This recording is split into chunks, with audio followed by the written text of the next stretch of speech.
ونستعينه ونستغفره ونؤمن به ونتوكل عليه ونعوذ بالله من شرور أنفسنا ومن سيئات أعمالنا من يهد الله فلا مضل له ومن يضلله فلا هادي له واشهد ان لا اله الا الله وحده لا شريك له واشهد ان سيدنا وسندنا ومولانا محمدا عبده ورسوله الذي أرسل إلى العرب والعجم والمشرق والمغرب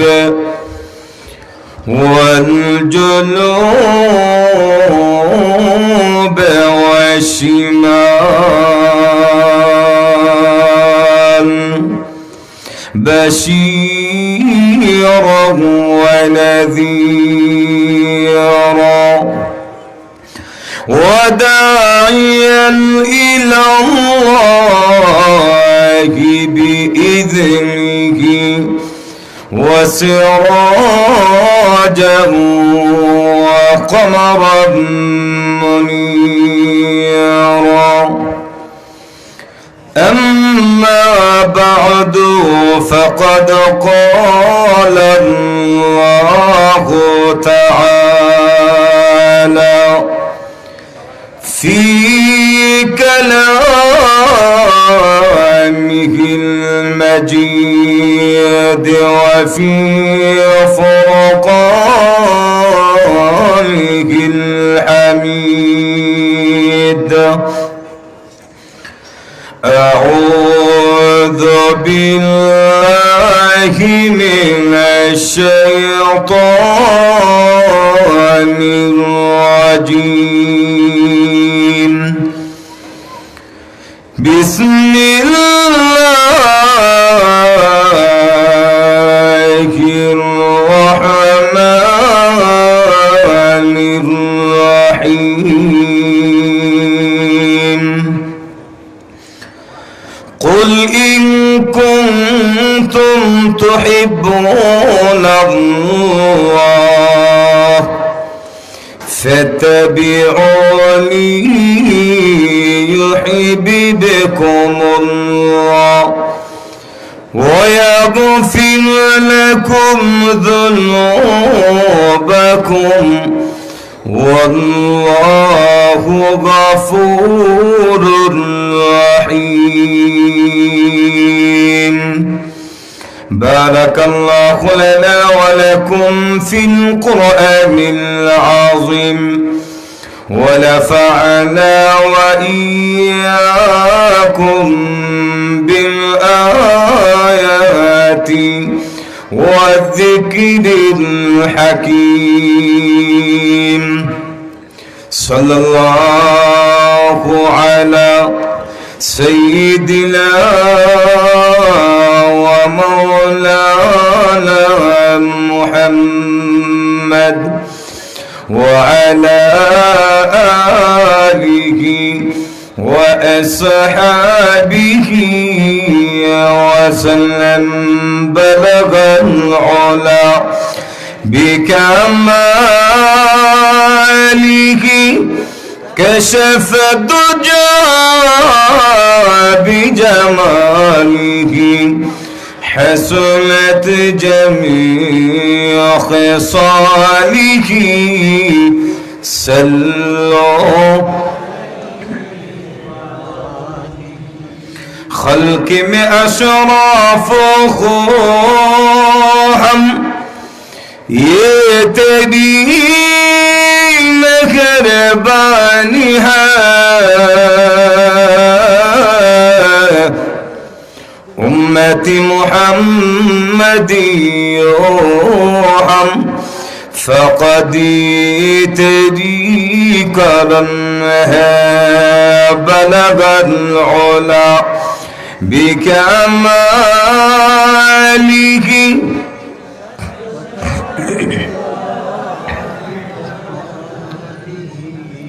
আপনারা ঘুমিয়ে গেছেন নাকি?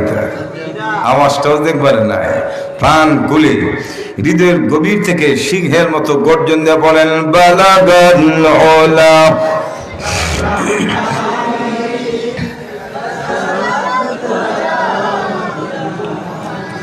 حسنت جميع خصاله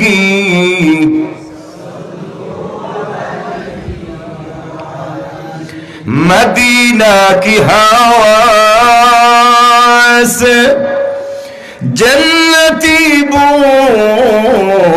आती है,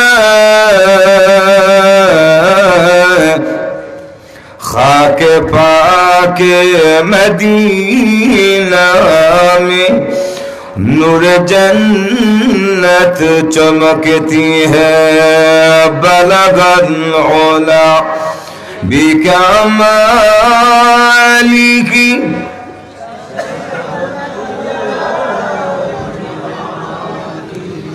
हसनत जमीअ खसालिही,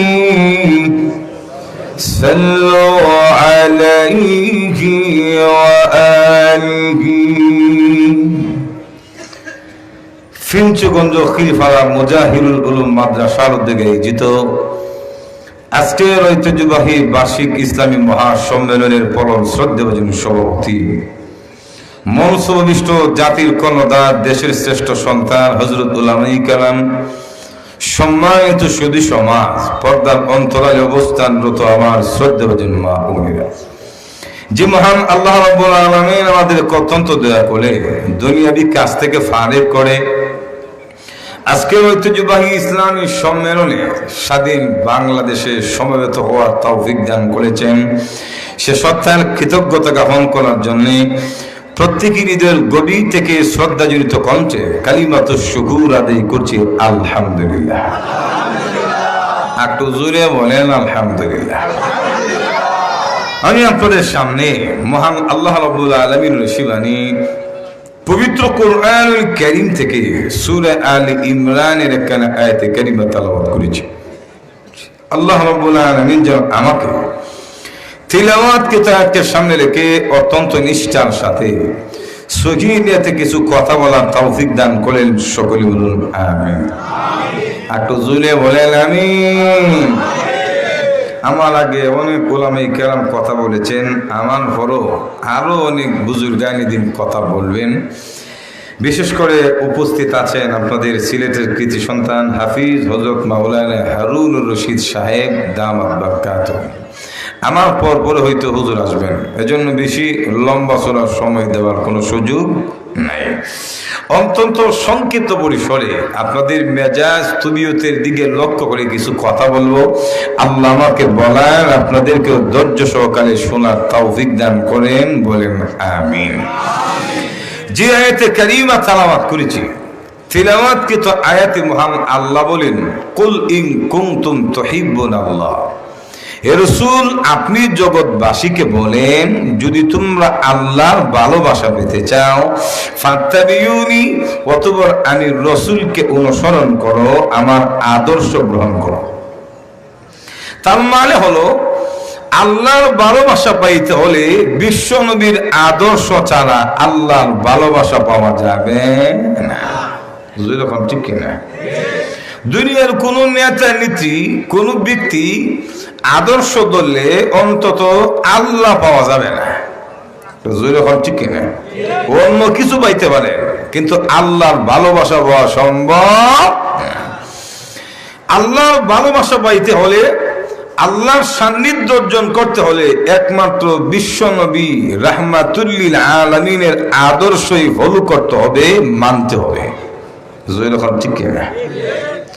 এখন আপনারা যারা আছেন আল্লাহর ভালোবাসার দরকার আসেনি না? না আসতে কই মহিলারা শূন্য লাগবো যখন আছে আল্লাহর ভালোবাসা সবার লাগবে তো নাকি? হ্যাঁ, লাগবে না কেন? কারণ ইমানদাররা তো আল্লাহরই বেশি ভালোবাসে। মজা এখন ঠিক না? ইমানদারদের অন্তরে আল্লাহ আল্লাহ রসুলের ভালোবাসা বেশি। এখন ঠিক না? যেমন আল্লাহ বলেন والذين آمنوا أشد حبا لله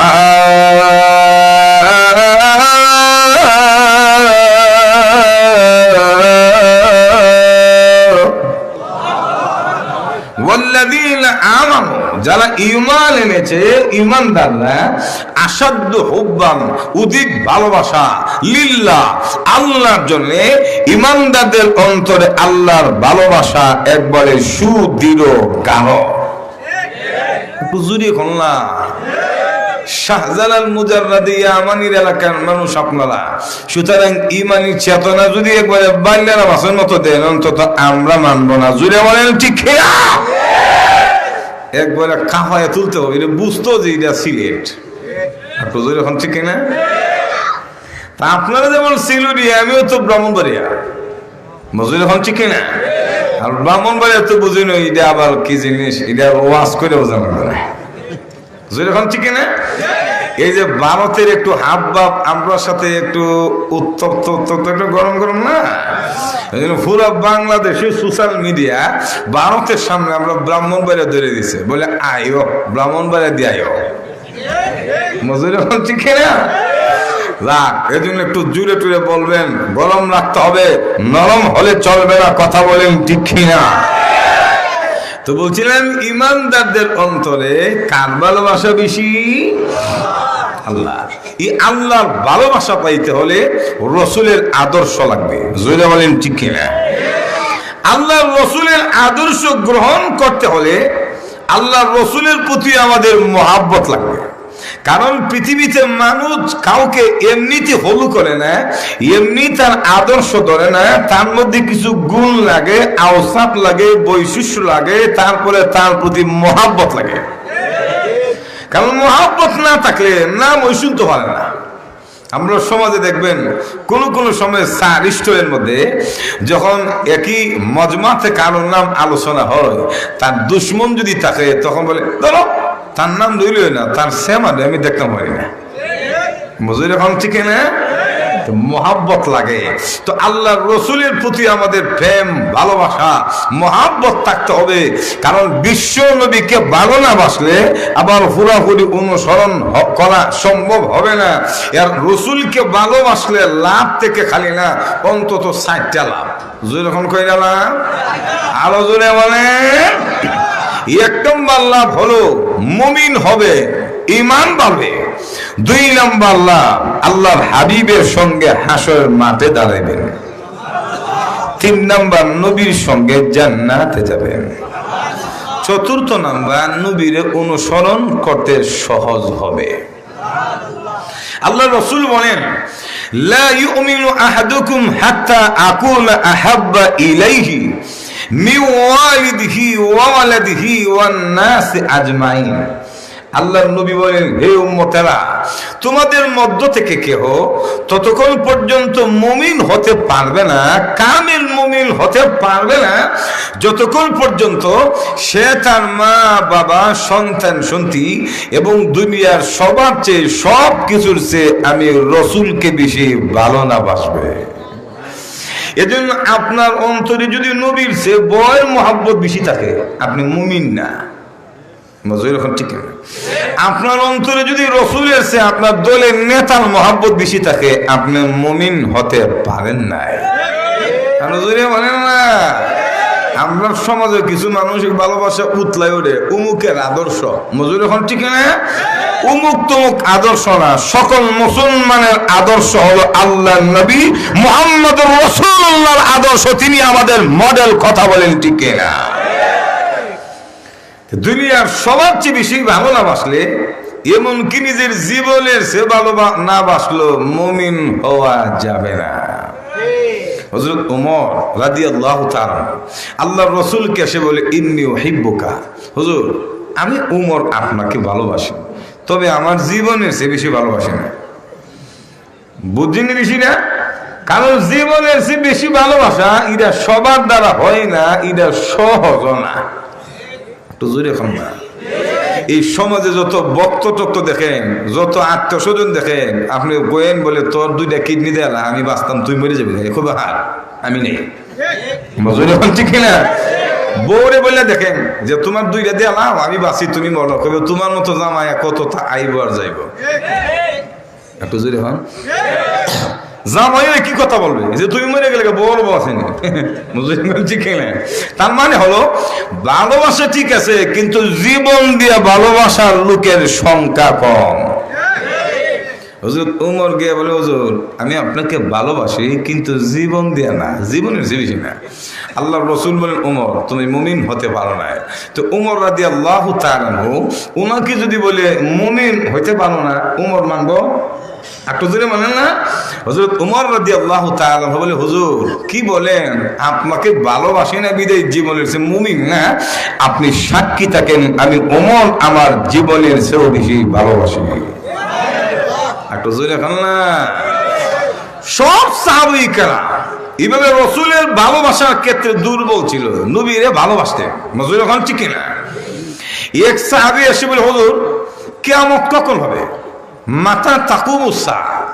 আল্লাহর রাসূল বলে, কিয়ামত কিয়ামত করো, কিয়ামতের হুজি আছে না? কি হুজি তোমার কাছে আছে? কারণ কিয়ামত তো এমন দিন না যে কিয়ামত হইলে তোমার শ্বশুর বাড়ির মতো আদর করে ফুলাও খুরমা আখনি টাকনি খাওয়াইব।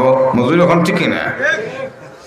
কিয়ামত তো এমন একটা দিবস যেখানে প্রত্যেকটা মানুষকে যেদিন তার আমলের বদলা দেওয়া হবে। একটু জোরে এখন না? দুনিয়াতে যে যে কর্ম করছেন সুরের বদলা দেওয়া হবে, ডাকাতকে ডাকাতির বদলা দেওয়া হবে, ভালো মানুষকে নামাজিকে তার নামাজের বদলা দেওয়া হবে। কোন দিন? আল্লাহ আমি কি তো কবরে ওয়াজ করি না কি? একটু জোরে বলেন না। আল্লাহ কোরআনে বলছেন, লিতুজিজা কুল্লু নাফসিন বিমা তাসআ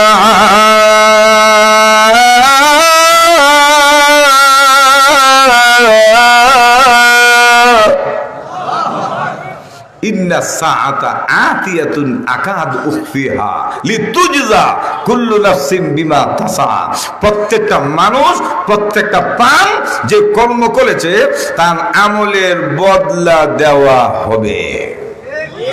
হুজুর এখন ঠিক না? ওই সাহাবী এসে বলে, হুজুর কিয়ামত কখন হবে? রাসূল বলেন, শুধু কিয়ামত কিয়ামত করো, কিয়ামতের আমল কি করছো? ওই সাহাবী বলে, হুজুর আমল তো বেশি নাই, তবে আপনি বিশ্ব নবীকে আমি ভালোবাসি। সুবহানাল্লাহ বলেন না? বের আমল নাই, ফুজি রইল নবীরে ভালোবাসি। সুবহানাল্লাহ তো এখন হুজুর আমার জীবনে তেমন বেশি আমল নাই, কিন্তু আপনি আল্লাহর নবীকে বড় ভালোবাসি। সুবহানাল্লাহ বলেন। আল্লাহর নবী বলেন, সাহাবীরে তুমি যেহেতু আমাকে ভালোবাসো, আলমারউ মা মান আহাব্বা, যে যাকে ভালোবাসে তার সঙ্গে তার হাসর হবে। একটু জোরে বল না। আমরা সমাজে কিছু যুবক ভাই আছে রোনালদোরে ভালোবাসে, মেসিরে ভালোবাসে, আর্জেন্টিনা ব্রাজিল তারারে ভালোবাসে। আসেনি তো? রাসূল যে বলছে, যার সাথে যার মোহাব্বত তার সাথে তার কিয়ামত। তুমি যে মেসিরে ভালোবাসো, তোমার হাসরটা কার সাথে হবে? মেসি মনে জান্নাতি, টিকিট ফাইলাইছে। আল্লাহর নবী বিশ্ব নবী বলেন, হে সাহাবী, আলমারউ মা মান আহাব্বা, যে যাকে ভালোবাসে তার সঙ্গে তার হাসর হবে।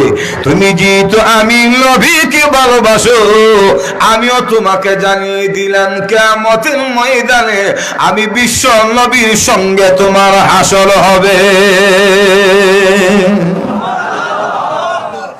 রসুলকে ভালোবাসলে রসুলের সঙ্গে হাসর হবে। সুবহানাল্লাহ। নবীর সাথে যদি আপনার হাসর হয় দাম বাড়বে না কমলো? একটু জোরে বলে। আরেকজন সাহাবী এসে বলেন, ওগো নবীজি, আমি আপনাকে বড় মহাব্বত করি, ভালোবাসি। নবী গো, এই জন্য আপনাকে দেখার জন্য যখন মনে চাই তখন চলে আসি। ইয়া রাসূলুল্লাহ, আপনাকে না দেখলে ভালো লাগে না?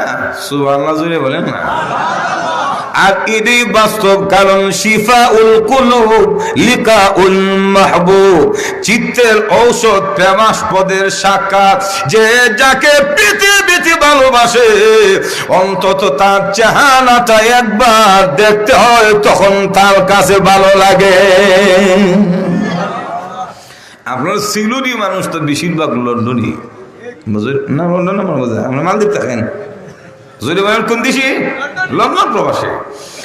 তো লন্ডন যারা থাকে এরা কি এমনি অবসর থাকে, বোঝা যায়? কাজ কাম আছে না নাই? আরো যদি বলে, প্রত্যেকটা প্রবাসী হয়তো অফিসে নতুবা বাহিরে কাজ করে, মজুরি এখন চিকে না।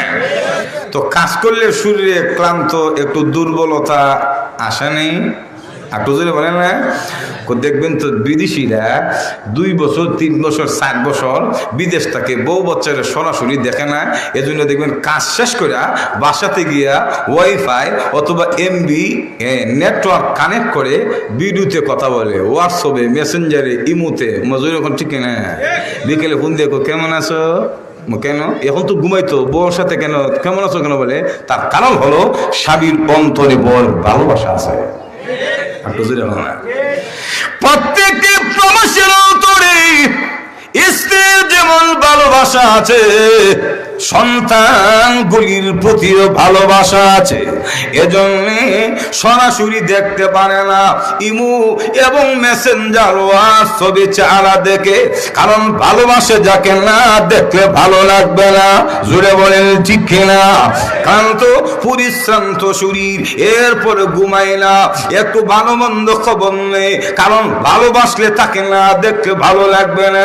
ওই সাহাবী এসে বলেন, আল্লাহর নবী গো, আমি আপনাকে ভালোবাসি, এই জন্য আপনাকে দেখার জন্য চলে আসি। হে নবী, আপনাকে না দেখলে আমার ভালো লাগে না, আপনাকে না দেখলে আমার শান্তি লাগে না। এজন্য যখন মনে চায় আপনি বিশ্ব নবীর নুরানি চেহারাটা দেখার জন্য দৌড়ায়া চলে আসি। আর কেমনে তো না, কারণ রসুলের চেহারার মধ্যে তো ভালোবাসার বরকতে ভরা। একটু জোরে আল্লাহ সুবহানাল্লাহ। আল্লাহর নবী রাহমাতুল লিল আলামিন সাহাবায়ে কালাম বলে, পৃথিবীর মানুষেরা রে, আমরা যখন ক্ষুধার্ত থাকতাম, ঘরে খাবার নাই, পেটের যন্ত্রণায় ছটফট করতাম, এমন অবস্থায় আল্লাহর নবী রাহমাতুল লিল আলামিনের নুরানি চেহারাটা দেখলে আমাদের পেটের ক্ষুধা সাথে সাথে নিবারণ হয়ে যেত। রসুলের চেহারা দেখলে পেটের ক্ষুধা শেষ। সুবহানাল্লাহ জোরে খান। ওই সাহাবী এসে বলে, হুজুর ভালোবাসি তো, এই জন্য না দেখলে ভালো লাগে না, তাই যখন মনে চাই তখন চলে আসি। কিন্তু বইটা হলো ওই জায়গায়, আপনি তো হচ্ছেন সবচেয়ে দামি, জান্নাতের ভিতরে গেলে আপনাকে যখন মনে চাই তখন দেখতে পাবো কি? তার কারণ হলো সম্মানিত যিনি, দামি মানুষ যিনি, তাকে কিন্তু যখন মনে চায় তখন দেখা করা যায় না। সহজে বুঝবেন, বাংলাদেশের অন্তর্বর্তীকালীন সরকারের নাম কি? হাসিনা বলে, এখনো হাসিনা হাসিনা। সুবহানাল্লাহ, এদের বলে হাসিনার ভক্ত। নাম কি? ডক্টর, ইয়া আল্লাহ, আপনারা এইভাবে কইলেন, জনাব ডক্টর মোহাম্মদ ইউনূস সাহেব। যেরকম ঠিক কিনা? বেড়ে দামি মানুষ, রাষ্ট্রপ্রধান, এইবার আমরা ইউনূস বুঝা যায় ব্যানগাড়িওয়ালা। এখন বলেন, ডক্টর ইউনূস সাহেব একজন সম্মানিত ব্যক্তি, দেশের মাথা। জোরে বলেন ঠিক কিনা? আপনাদের খিলফারের কেউ যদি মনে করে ইউনূস সাহেব দেখবে যখন মনে চাই তখন পারবনি, আরো জোরে বলেন। ফর্ম ফিল আপ করতে করতে 3 মাস নাই। এত জোরে এখন ঠিক না? এরপর অনুমতি দিলে কত সিকিউরিটি, কত গিট পাস, কত হরিকা নিরিকা, বিদেশি কুত্তা আরো স্যাম্পল সম্পল দিয়ে কারণ বুম টুম নিয়ে আসে। মজুরি এখন ঠিক না? তাহলে লক্ষ্য করে দেখুন, একজন সম্মানিত মানুষ, তাকে যখন মনে চাই তখন দেখা করা যায় না, অনুমতি লাগে, আবার সময় নির্ধারণ করে দেওয়া হয়। জোরে বলেন ঠিক কিনা? ওই সাহাবী বলেন, আল্লাহর নবী গো, আপনিও তো অনেক দামি, আল্লাহর পরে আপনি সবচেয়ে বড় দামি, দুনিয়া আখিরাতে সমগ্র জগতে আল্লাহর পরে আপনার সে কেউ দামি নাই। হে নবী, আমার ভয় হয় জান্নাতের ভেতরে আপনি তো সর্বোচ্চ জান্নাতে থাকবেন, আমি যখন মনে চাই তখন দেখতে পাবো কি? যদি না দেখতে পাই কেমনে থাকবো? এখন আমার বড় টেনশন হয়। আপনি বলুন, জান্নাতের ভিতরে যখন মনে চাই তখন দেখতে পাবো কি? আল্লাহর নবী কোনো কথা বলেনি।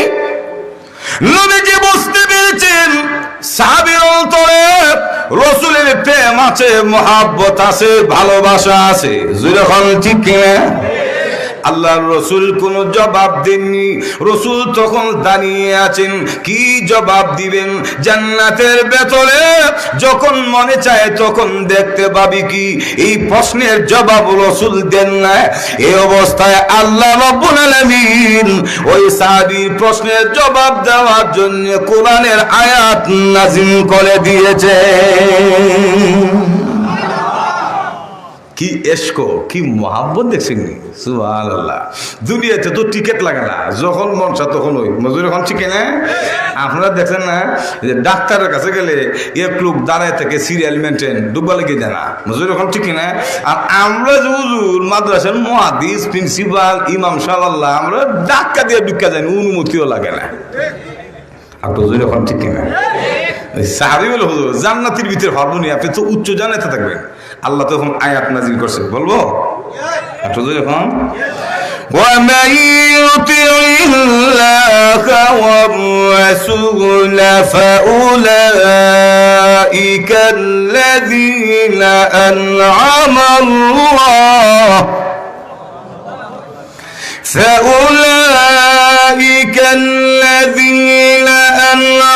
اللَّهُ عَلَيْهِمْ مِنَ النَّبِيِّينَ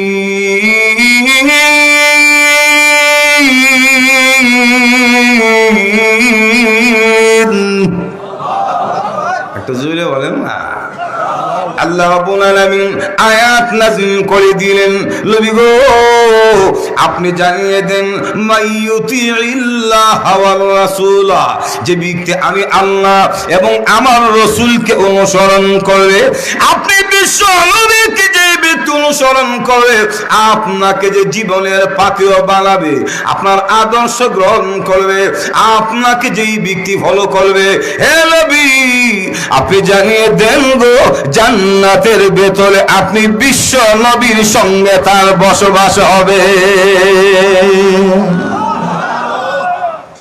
রাসূল হাদিসে বলছেন, মান আহাব্বা সুন্নতি ফাকাদ আহাব্বানি ওয়া মান আহাব্বানি কানা মাই ফিল জান্নাহ, যে ব্যক্তি আমার সুন্নতকে মহব্বত করলো সে আমাকে মহব্বত করলো, আমাকে যে মহব্বত করলো আমার সাথে জান্নাতে থাকবে। আরেক হাদিসে রাসূল বলেন, মান আহইয়া সুন্নতি ফাকাদ আহইয়ানি ওয়া মান আহইয়ানি কানা মাই ফিল জান্নাহ, যে ব্যক্তি আমার সুন্নতকে জিন্দা করলো সে যেন আমি রাসূলকে জিন্দা করলো, আর আমাকে যে জিন্দা করলো, সুন্নত জিন্দা করে, আমি রাসূলের সঙ্গে আল্লাহর জান্নাতের মেহমান হবে। একটু জোরে বলেন না সুবহানাল্লাহ। তাহলে চলে আসুন, আল্লাহর নবী বিশ্ব নবীকে মহব্বত করে 4টা লাভ। জোরে বলেন কয়টা? 1 নাম্বার ইমান মজবুত হয়। জোরে কোন ঠিক না? 2 নাম্বার নবীর সঙ্গে হাসর হয়। 3 নাম্বার নবীর সঙ্গে জান্নাত হয়। 4র্থ নাম্বার আল্লাহ নবীর আদর্শ গ্রহণ করতে বড় সহজ হয়। মজুরি এখন ঠিক কিনা? তো মহব্বত না থাকলে গুণ থাকলেও কাউরে অনুসরণ করতে রাজি না। মজুরি এখন ঠিক কিনা? আরো জোরে বলে। এরপর যে গুণের কারণে একজন আরেকজনকে ফলো করে, তার পেছনে ঘুরে, তার অনুসরণ করে, ওই গুণগুলির দিক দিয়ে যদি বিবেচনা করেন, সবগুলি গুণ আল্লাহর হাবিবের মধ্যে আছে, একটারও অভাব নাই। একটু জোরে বলা। তাহলে আসুন গুণগুলি কি? যে গুণের কারণে একজন আরেকজনকে অনুসরণ করে, একজন আরেকজনের আদর্শ দেয়, ওই গুণগুলির মধ্যে প্রথম নাম্বার গুণ সৌন্দর্য। কারণ মানুষ বড় সুন্দরের পূজারী। সুন্দর জিনিসের সোয়ালি তো চা সবাই, কানা বেদেও সুন্দর বউ বিয়া করতো চা। সুখ দিয়ে দেখে না কানা, বুঝতেন না না। এর ফলে দেখবেন তো বিয়া লাগে, নতুন সুন্দর বউ না হইলে রোজা রেখে দিব। তো জোরে বলেন ঠিক কিনা? এখন বলেন সুন্দর আর কালো, সাদা আর ধলা, এর ফলে দিন আর রাত, কালো ব্যক্তি কানা ব্যক্তির কাছে কোনো পার্থক্য আছে? দুটোই তো বরাবর। রাত আর দিন যেমন সমান, সুন্দর আর কালো তো সমান। একটা দেওয়ালের মধ্যে যদি কালো কালার করেন আর একটা সাদা করেন, আবার একটা গোল্ডেন করেন, এই কালা বেলা কি বুঝতে পারবো হাত দিয়ে যে কালা দলা গোল্ডেন, নাকি তার হাতের মধ্যে শুধু বালু আর সিমেন্ট লাগবো? এরপর বলে সুন্দর লাগবো। মজুরি এখন ঠিক। তাহলে সুন্দরের কারণে পৃথিবীর কেউ কাউকে যদি অনুসরণ করে ভালোবাসে, তামাম পৃথিবীতে বিনা শর্তে আল্লাহ নবীকে অনুসরণ করতে হবে। বলে হুজুর কেন? কেন জবাবটা দিতে গেলে আম্মা জান আয়েশা সিদ্দিকা রাদিয়াল্লাহু তাআলা আনহা বলেন, উনার মুখ থেকেই শুনেন। আম্মা জান বলেন, লানা শামসুন ওয়ালিল আফাকে শামসুন ওয়া শামসি আফদালু মিন শামসিস সামাই ফাইন্না শামসা তাতলু বাদাল ফাজরি ওয়া শামসি তাতলু বাদাল ইশা। সুবহানাল্লাহ। আম্মা জান আয়েশা সিদ্দিকা বলেন, ও পৃথিবীর মানুষ, দুনিয়ার আকাশের একটা সূর্য আছে আর আমার একটা সূর্য আছে। আর আমার সূর্যটা দুনিয়ার সূর্যের চেয়ে দামি, শ্রেষ্ঠ। আম্মা জান কেন বললেন শ্রেষ্ঠ? আর সূর্যটা কি? কে সূর্য হতে পারে বলবই? আম্মা জান আয়েশা বলেন, কেন? দুনিয়ার সূর্যটা দিনের বেলা ফজরের পরে উঠে, আর আমার সূর্য দিনের বেলা নয়, রাত্রিতে আসার পরে আমার ঘরে উঠে। আপনাদের খিলফার ফিনচুকুঞ্জ কি তার রাত্রে সূর্য উঠে না? তো বোঝা যাবে না রাত্রি উঠে। এই সূর্যটাকে তিনি হলেন আমার আপনার নবী রাহমাতুল লিল আলামিন। একটু জোরে বলুন। আল্লাহর নবী কেমন সুন্দর, কোন বর্ণনা রাসূলের সুন্দরের বর্ণনা দিতে গিয়ে আম্মা জান আয়েশা বলেন, ও পৃথিবীর মানুষেরা, আমার স্বামী রাহমাতুল লিল আলামিন কেমন সুন্দর ছিল, কতটুকু ফোকাস দিত, তার দেহ থেকে কেমন লাইটিং হতো।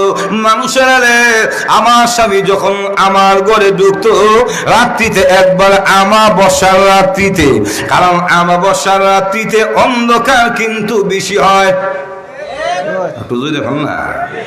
14 তারিখের পূর্ণিমার চাঁদের রাত্রিতে আলো বেশি, আর আমাবস্যার রাত্রিতে কালো বেশি। আমাবস্যার রাত্রিতে আমার স্বামী যখন ঘরে ঢুকতো, রসুলের সুন্দরের কারণে আমার ঘরটা এমন আলোকিত হতো, আমি আয়েশা ইচ্ছে করলে ওই আলোর সামনে শুয়ে ছিদ্র দিয়া সুতা ঢুকানো সম্ভব হতো। তো নবীর সুন্দরের সামনে শুয়ের ছিদ্র দেখা যায়। এই পৃথিবীতে যত সুন্দর বেদা দিদি বিশ্ব সুন্দর ঐশ্বরী আছে, এমন কয়েকশোরে ঢুকাইয়া যদি একটা রুমের ভিতরে তালা দিয়া লাইট অফ করে দেন, তো শুয়ের ছিদ্র দেখবেন 29 ইঞ্চি 5-এর ছিদ্র দেখতেন না। একটু জোরে বলেন ঠিক কিনা? শুধু তাই না, আমাদের নবী কেমন সুন্দর ছিলেন। রসুলের গঠন প্রণালী, রসুলের চুল মোবারক, হাত মোবারক, চোখ মোবারক, রসুলের 3.5 হাত বুড়ি, স্ট্রাকচার কেমন, যেই বর্ণনা সামাইলে তিরমিজিতে তুলে ধরেছেন, সবগুলি বলা সম্ভব হবে না। শুধু একটা কবিতা বলি, আল্লাহর নবীকে ব্যাপারে রসুলের সুন্দরের তারিফ করতে গিয়ে বলেন, খুলিকতা মুবাররাআন মিন কুল্লি আইবিন কান্না খুলিকতাহু কামা তাশা। সুবহানাল্লাহ। এ কবি বলেন, হুজুর খুলিকতা মুবাররাআন মিন কুল্লি আইবিন, আপনি সৃষ্টি হয়েছেন এমন ভাবে যে আপনি সমস্ত দোষ ত্রুটি থেকে মুক্ত।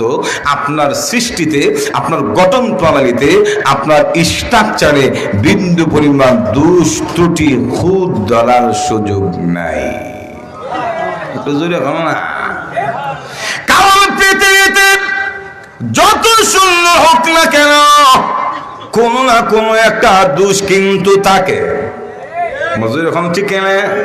দেখবেন বেড়া বড় সুন্দর, একবারে ফাঁকনা আমের মতো টকটকে লাল, টুকনি দিলে রক্ত বের হবে, কিন্তু সাইজে গিয়া দেখবেন কাটো, যেমন ইন্দোনেশিয়ার মানুষ ইটা বেটে বেটে।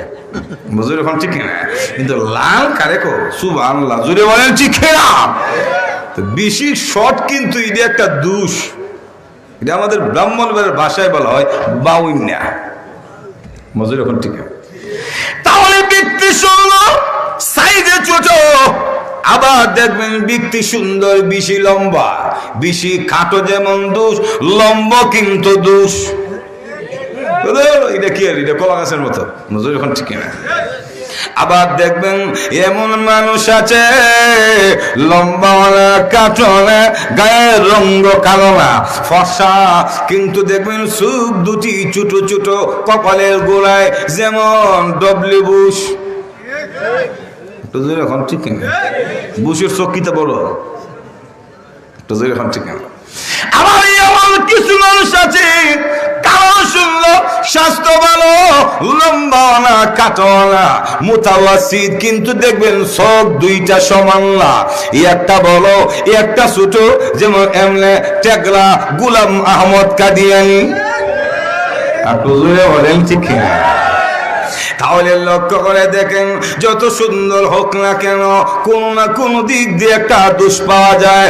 কিন্তু আল্লাহ নবী এমন সুন্দর, আল্লাহ রসুলকে এমন সুন্দর করে বানিয়েছেন, এই পৃথিবীতে কোন মানুষ দোষ ধরতে পারে না, জিন্দেগি তো পারবে না। একটু জোরে কোন ঠিক না? আবার দেখবেন ব্যক্তি বেশি সুন্দর হলে চরিত্র খারাপ থাকে। একটু জোরে বল না। যার চামড়া বেশি লাল, এ মারে শুধু ফাল। একটু জোরে এখন ঠিক না? কিন্তু আমার আপনার নবী দৈহিক গঠন দিকটা যেমন সুন্দর, রসুলের চরিত্র আরো বেশি সুন্দর। আল্লাহ কোরআনে বলছেন, বলো وَإِنَّكَ لَعَلَى خُلُقٍ عَظِيمٍ।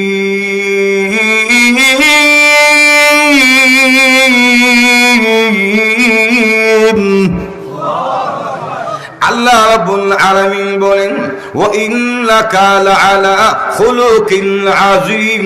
নবী গো, আপনি নিশ্চয় মহান চরিত্রের অধিকারী। আল্লাহ নবীর দৈহিক দিক দিয়ে যেমন সুন্দর, রাসূলের চরিত্র বড় আরো সুন্দর। যেমন আম্মা জান হযরত আয়েশা সিদ্দিকা রাদিয়াল্লাহু তাআলা আনহা ওনাকে জিজ্ঞেস করে, মা গো আপনার স্বামী নবীজির চরিত্রের একটু বর্ণনা দেন, তিনার চরিত্রটা কেমন?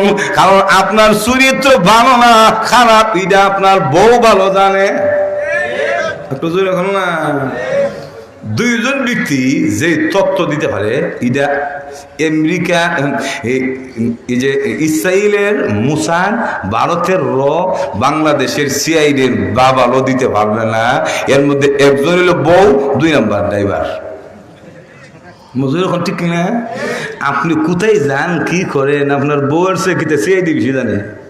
একটু জোরে এখন না, 2 নাম্বার ড্রাইভার। পার্সোনাল ড্রাইভার থাকলে আপনি কিসের ব্যবসা করেন, আপনি নেশা করেন কিনা, আড্ডা বলেন কিনা, জুয়া করেন কিনা, মজুরি এখন ঠিক কিনা, আমরা ড্রাইভার তো সাথে সাথে জুড়ে বলেন ঠিক কিনা। এই জন্য 2জন ব্যক্তি ভালো তথ্য দিতে পারে, 1 নম্বর ড্রাইভার, 2 নম্বর হলো বউ। এই তথ্য মুসাদ আর দিতে পারে না। একটু জোরে এখন ঠিক কিনা। আর সহজে বউ কিন্তু জামাইয়ের প্রশংসা করে না। একটু জোরে এখন। কিন্তু আমাদের নবী বিশ্ব নবী রাহমাতুল লিল আলামিনের চরিত্রের ব্যাপারে নবীজির মহিষী স্ত্রী আম্মা জান আয়েশা সিদ্দিকা রাদিয়াল্লাহু তাআলা আনহা বলেন, পৃথিবীর মানুষেরা আমার স্বামীর চরিত্রটা কেমন শুনো। কানা খুলুকুহু আল কোরআন, আল্লাহর নবীর চরিত্র আল্লাহ 30 পারা কোরআনের মতো। কোরআনের কথা কেন বললেন? অন্য কিছু তো বলতে পারতেন। বলে পৃথিবীতে যত বিশুদ্ধ এবং নিখুঁত বই আছে, কিতাব আছে, সব আছে সারা কোরআন। কোরআনে কোনো দোষ নাই, কোনো ত্রুটি নাই, কোনো ভুল নাই। ঠিক তেমনি ভাবে আম্মা জান আয়েশা বলেন, আমার স্বামী রাহমাতুল লিল আলামিনের চরিত্রের মধ্যে কোরআনের মতো কোনো ভুল নাই।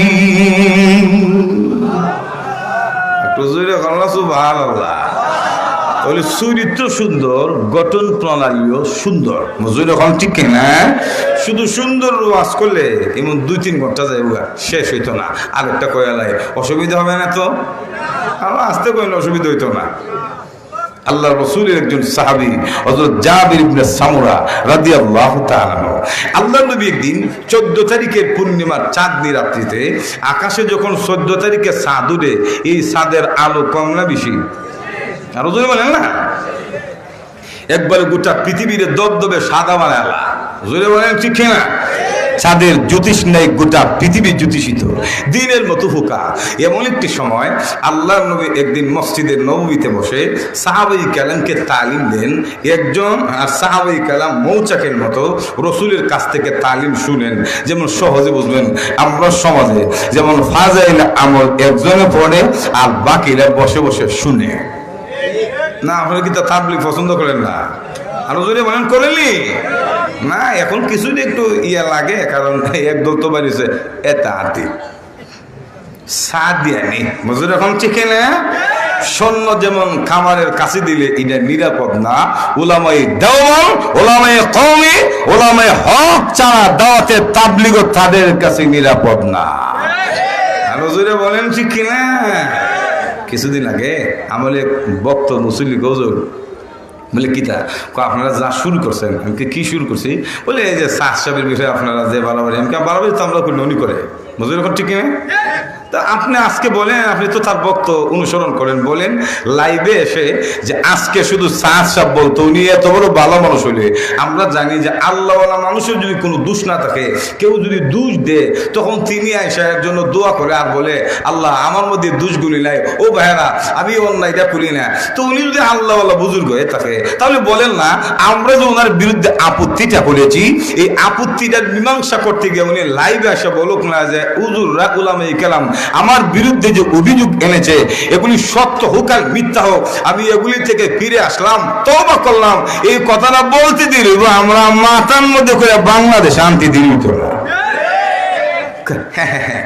কি কম না মজুরি হল ঠিক না? তার মানে হলো ডাল মে কুছ কাল হ্যায়।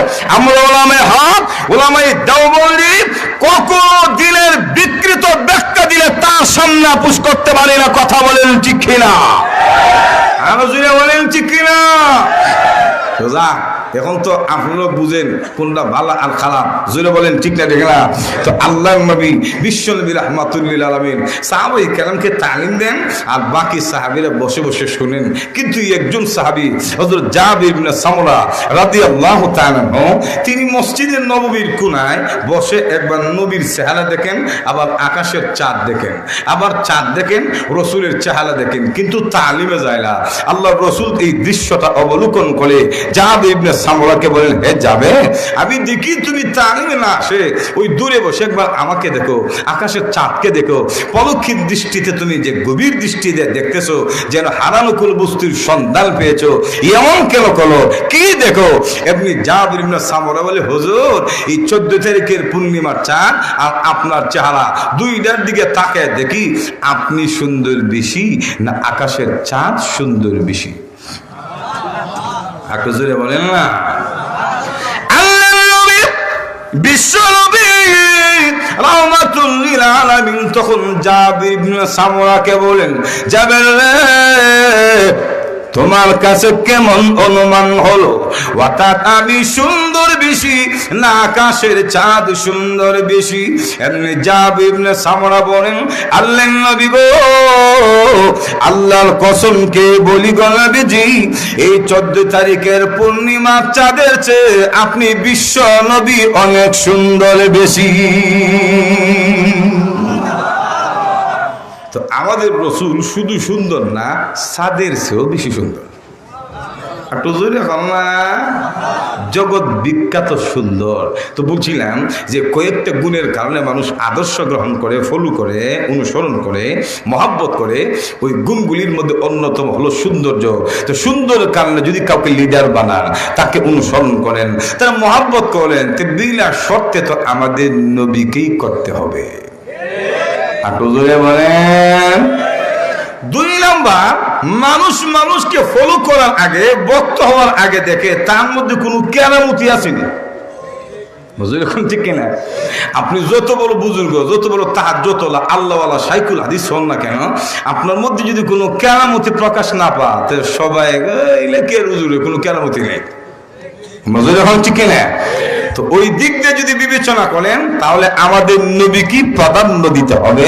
তবে কেরামতি দেখলেই অলৌকিক ঘটনা ঘটলেই যে কামেল, এমন ধারণা করা চরম পর্যায়ের ভুল কথা। বলেন ঠিক কিনা? কারণ উলি হওয়ার জন্য কেরামতি প্রকাশ পাওয়া যথেষ্ট না। অনেক সময় আমরা দেখছি অনেক অমুসলিম হিন্দু বেদার কাছ থেকেও দেখা যায় কেরামতি অলৌকিক ঘটনা ঘটছে। যেরকম করছে না, যেমন আল্লামা আশরাফ আলী থানভী রহমাতুল্লাহ আলাইহি, বলবো না কি অসুবিধা হইতেছে? হুজুরের কাছে এক সন্ন্যাসী সাধক গিয়ে বলে, হুজুর আমাকে মুসলমান বানায় দেন। হুজুর তুমি মুসলমান হইতা কেন? হুজুর দেখছি ইসলাম ছাড়া মুসলমান না হলে সাধনার কোনো মূল্য নাই। বলে কি সাধনা করছো? হুজুর ইসলাম বাদ দিয়া কুফরি কালাম আমি গবেষণা করে নিরামিষার আলুর ভর্তা খাইয়া এমন সাধনা করছি, এখন আমি নদী পার হতে পারি, নৌকা লাগে না। সুরমা নদী, খুশিয়ারা নদী, আপনাদের এই নদী যদি কেউ নৌকা ছাড়া পারো, ইয়া আল্লাহ, আপনার তো কইবেন বেড়ার ভিতরে মান আছে। আপনার এখন তো কি হে তানবী, খুশিয়ারা নদী পার হতে পারি, নৌকা লাগে না। শুধু তাই নয়, আকাশে উড়াল দিতে পারি, আমার বিমান লাগে না। চিন্তা করছেন বিষয়টা? বিমান ছাড়া উড়াল মানে এখন যদি আমি এখান থেকে উড়াল দিয়া ঢাকা চলে যায়, তা আপনারা কবেন সুবহানাল্লাহ, মাহাদি সাহেবের মতো বড় বুজুর্গ আর দুনিয়াতে নেই। একটু ঠিক না? শুধু তাই না, ওই লোকটা বলে শুধু এমন নয়, আমি আগুন দিয়ে হাঁটতে পারি, আগুন আমাকে পোড়াই না। হুজুর কোথায় তো বেটা সারছে, ও জাহান্নামে গেলে তো আর কোনো অসুবিধা নেই। আগুন যেহেতু তোমার ভুলে না, তো জাহান্নামে গেলে তো আগুনে দিব, মজুর এখন ঠিক না, তো অসুবিধা কেটা? এমনি লোকটা বলে, হে তানবী, বিষয়টা এমন নয়, আমি যখন উঠতে উঠতে আকাশের কাছাকাছি চলে যায়, তেমনি আমি কান দিয়া শুনি কে যেন মধুর কণ্ঠে আল্লাহর কোরআনের একটি আয়াত আমার কানে তেলাওয়াত করে শোনাই। যেই মাত্র কোরআনের আয়াতটা আমার কানে আসে তখন আমার আর বেদাগুড়ি পাওয়ার থাকে না, আমি চট করে জমিনে পড়ে যাই। চট করে বুঝেন না, চট করে হয়ে যা ইয়া আল্লাহ, বুঝলে তো হাসি দিলে মজুরি ঘন্টি খেলা। চট করে উপর থেকে নিচে হয়ে যা, কারণ বাতিল কখনো হকের সামনে দাঁড়ানোর ক্ষমতা রাখে না। আরো জোরে বলে, আজকে গোটা পৃথিবীতে বিদুর্মীরা আমাদের দিকে চোখ রাঙ্গায়, ভারতের মতো বেড়াইতে আমরা দিকে চোখ রাঙ্গায়। মজুরি এখন ঠিক না? আরো জোরে বলে, তারা তো জানে না দুনিয়ার সকল মুসলিম হিন্দুত্ববাদীর হলো মুর্দা, মুমিন সবসময় জিন্দা। আরো জোরে বলেন ঠিক না? আর আমরা দিকে চোখ রাঙ্গায় লাভ নাই, আমরা হলাম যুদ্ধ করা জাতি। যুদ্ধ করতে করতে পাকিস্তান থেকে এ পর্যন্ত আইছি। সুতরাং আমাদের সৈনিকরা, আমাদের দেশের মানুষ ট্রেনিং তো টিকে আছে, অস্ত্র না জমা দিয়েছে। ঠিক না? বাংলাদেশের 1 ইঞ্চি মাটির দিকে কেউ যদি হাত বাড়াই, বাহু কেটে গলায় ঝুলে দেওয়া হবে। কথা বলেন ঠিক না? বাংলাদেশের সার্বভৌমত্ব রক্ষার জন্য আমাদের মধ্যে কোনো দ্বন্দ্ব নাই, সকলে আমরা এক এবং অভিন্ন। 1 ইঞ্চি মাটি কাউকে নিতে দেওয়া হবে না। কথা বলেন ঠিক না? আরো জুড়ে বলেন, বই দেখা লাভ নাই, এটা শাহজালালের বাংলা। যতই আপনারা বলেন যে সীমান্ত এলাকায় কাঁটাতার উড়াই দিবেন, ফাউন্ডেশন উড়াই দিবেন, দেওয়াল উড়াই দিবেন, আপনারা কাঁটাতার উঠাইতে পারেন, কিন্তু কিয়ামত পর্যন্ত আমরা আপনাদের মধ্যে যে একটা কাঁটাতার, ইমানের কাঁটাতার আছে, এটা উঠাইতে পারবেন না। আরো জুড়ে বলেন ঠিক না? ইমান আর বেঈমানের মধ্যে একটা পার্টিশন আছে। আপনারা বেঈমান, আমরা ইমানদার। তার লোহার তার উঠাইতে পারবেন, কিন্তু অন্তর বেদ করে ইমানের তার উঠানো যাবে না। কথা বলেন ঠিক না? আরো জোরে বলেন। আমি আপনাদের কাছ থেকে জানতে চাই, এই শাহজালালের বাংলা, মুফতি আমিনীর বাংলা, শাইখুল হাদিস আল্লামা আজিজুল হকের বাংলা, দেলাওয়ার হোসেন সাইদির বাংলাদেশ, জোরে বলেন ঠিক না? শাইখে সরমনের বাংলাদেশ, প্রিন্সিপাল হাবিবুর রহমানের বাংলাদেশ, মুফতি আমিনীর বাংলাদেশ, আল্লামা মামুল হকের বাংলাদেশ রক্ষার জন্য যদি জীবন দিতে হয়, কারা কারা প্রস্তুত আছে? হাত টানা রেখা।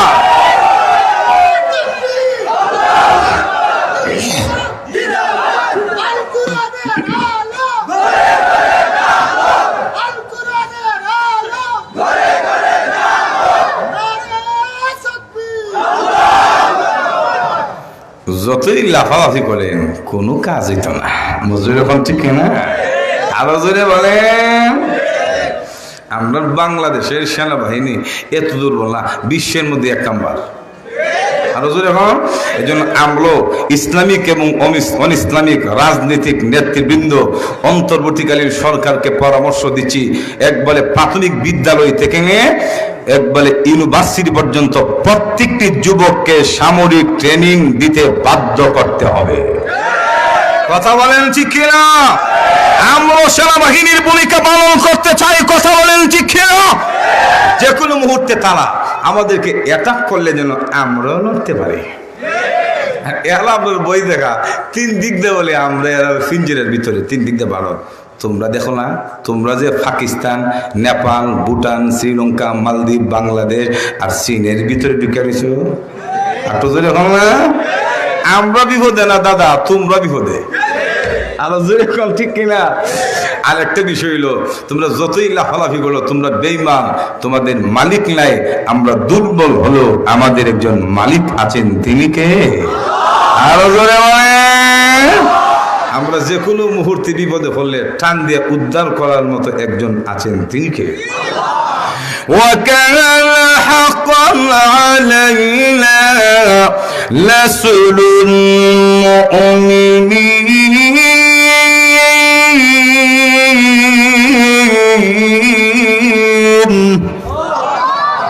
সাহায্য করুন কে? আল্লাহু ওয়ালিয়ুল্লাযীনা আমানু ইখরিজুহুম মিনাল-যুলুমাতি ইলান-নূর।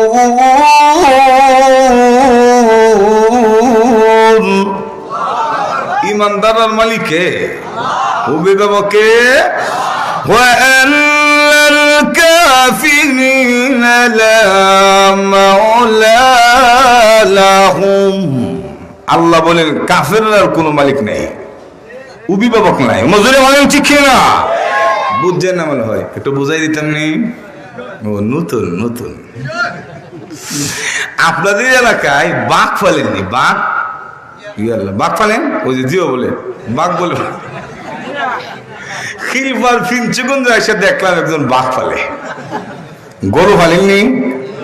আরো যদি বলেন। একদিন এক বাঘের সামনে গরু পড়ছে। এখন বলেন তো গরু যদি বাঘের সামনে পড়ে, বাঘ কি তা গরুরে চুমা দিব? আরো যদি বলেন।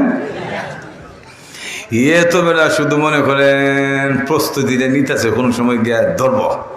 এখন ঠিক না, এদিক দিয়ে গরুর দিকা যান বাঁচানোর জন্য দূর মারছে। এখন যতই দূর দেখ উজলে বেশি হইতে পারে, কিন্তু দৌড়ের দিক দিয়ে বাঘের চেয়ে বেশি দৌড়তে পারবে না, এটার স্পিড বেশি।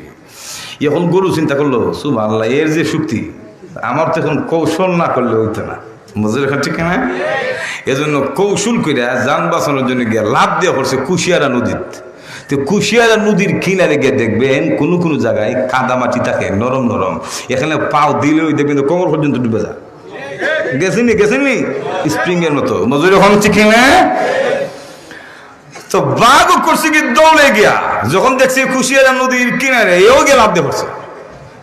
এখন বাঘের স্পিড কম না বেশি? যারা স্পিড বেশি এরা তো ডুববো বেশি। এখন গরুরও 4 চাক্কা গিয়ে ঢুকছে, 4 পাও, আর বাঘেরও 4 পাও। এখন আপনার গাড়ির চাক্কার সামনে যদি গাছ অথবা বাঁশ অথবা ইট রেখে অ্যাক্সিলেটার ফালা দেন, ফিকাও গা গা গা গা রাখবো, দুমা বাইরব ইঞ্জিনের, কিন্তু চাক্কা করতো না। এখন ঠিক না? এখন বাঘ যতই গা গা গা গা দেখা অ্যাক্সিলেটার ফালা দেন শক্তি করে না, সামনে যাব দূরের কথা, চাক্কা করলে আরো নিচে যা। একটু জোরে এখন ঠিক না? অসুবিধা হইতেছে? আরো জোরে বলে। এমনি গরু পেছন দিকে তাকে, মামু ও মামু, মামা তোমার কপাল বালা না। বলে কেন? তোমার কপাল শুনি আছে। আরে কেন বাইক না? ওই বাঘ আপনারা পালেন, তোমার একটা জঙ্গলি। মজুর এখন ঠিক কিনা? কিন্তু আমি একটা গৃহপালিত পশু, আমার মালিক আছে। সন্ধ্যার ভিতরে যদি খিলফার আমার মালিক ঘরে ঢুকে দেখে জানি না, তো আমার মালিকের মাথা গরম হয়ে যাবে। মজুর এখন ঠিক না? কৃষকটা দেখবেন তো তুফান বাতাস আইলে ইয়া আল্লাহ লাডি বেন্দলে বৌর মারি ছেলে বলে আমার গরু কই। মজুর এখন ঠিক না? তো দৌড়াদৌড়ি শুরু করে দে। সন্ধ্যার আয়সা যখন দেখে আল্লাহ গরু নাই, তখন বেড়ার মাথা গরম, লাডি বেন্দলে বউ বাচ্চারা দমকায় টমকায় আরা জঙ্গল যা আছে কুশিয়ারা খিলফারা যা কুজিয়া দৌড়াইতো তোর দিকে আল্লাহ কুশিয়ারা নদীর কিনারে বাঘের সামনে। এখন বেড়া তো আর বোঝার বাকি নাই, আমার গরুটা কত লোক কি সন্ধ্যার আগে গলে আসতো, এই বাঘের কারণে আসছে না। মজুর এখন ঠিক না? এখন কি মনে করেন মেজাজটা গরম না? তো আস্তে করে 2-3 জনে না বাসাই না, ওই 2-4 চাক্কার ভিতরে গরুর ভিতরে ঢুকাইয়া আগলি দিয়া ক্যারেনের মতো কিনারে তুললা, কুশিয়ারা নদীর কিনারে তুললা দয়া টুয়ে নিয়ে যা। আর তখন গরু বলে মামা বলছিলাম না তোমার কোন শুনি আছে, একটু হলি দেখবা খেলা না। মজুর এখন ঠিক না? দেখে না? আরো জোরে মানে তোমার মালিক নাই, গরুর মালিক আছে, বিপদে ফলাল হল উদ্ধার করে নিয়ে গেছে। আমাদের মালিক আছে। আফগানিস্তানে যে আল্লাহ বিজয় দিয়েছেন, বদরের যুদ্ধে যে বিজয়ী দিয়েছেন, তাবুকের যুদ্ধে যিনি বিজয়ী দিয়েছেন, খন্দকের যুদ্ধে যিনি বিজয়ী দিয়েছেন, মক্কার সন্ত্রাসীদেরকে উৎখাত করে মদিনার মুসলমানদের হাতে যে আল্লাহ বিজয়ী দিয়েছেন, সেই আল্লাহ বাঙালি বাংলাদেশি ইমানদারদের জন্য আছে না নাই? আরো জোরে বলেন। গরু জাগার ছানা মামু জায়গা আমার মালিককে টান দিছে, কিন্তু তোমার অবস্থা একটু পরে যে বাঘের বাড়িতে শুরু করছো, উজু গুসুল কইরা শুরু করছে। মজুর এখন ঠিক না, বাঘ শক্তিশালী কিন্তু মালিক না থাকার কারণে যেমন বাঁচতে পারে না। হে নরেন্দ্র মোদীজি, আমাদেরকে হুমকি দুমকি দেন, চোখ রাঙ্গান, আপনার বাঘের মতো পরিণত হবে, এতে কোনো সন্দেহ নাই। আরো জোরে বলেন ঠিক না? অবিলম্বে আপনার দেশের মানুষ যারা আমাদের বিরুদ্ধে গরম গরম কথা বলছে, হাই কমিশনের উপর হামলা করেছে, বাংলাদেশের বর্ডার উঠিয়ে দেওয়ার জন্য প্রস্তাব করতেছে, তাদেরকে থামান, নতুবা এই দেশের 18 কোটি বাংলাদেশের মানুষ যদি ঘুরে দাঁড়ায়, অস্তিত্ব থাকবে না, ভারত খান খান হবে, টুকরো টুকরো হয়ে যাবে। কথা বলেন ঠিক কিনা? আরো জোরে বলেন ঠিক কিনা? আমরা আমাদের দেশ সুরক্ষায় কারো সঙ্গে অতিরিক্ত প্রেম করতে রাজি না। প্রতিবেশী দেশ হিসাবে ভালোবাসা জানায়, কিন্তু স্বার্থ জলাঞ্জলি দিয়া স্বামী স্ত্রীর সম্পর্ক আর আগের মতো নাই। আরো জোরে এখন ঠিক কিনা? ভাইয়ার আমার, হুজুর এসে বলছেন মুরব্বী মানুষ, আর সামনে আমি যাবো না। আল্লাহ রাব্বুল আলামিন আমাদের সবাই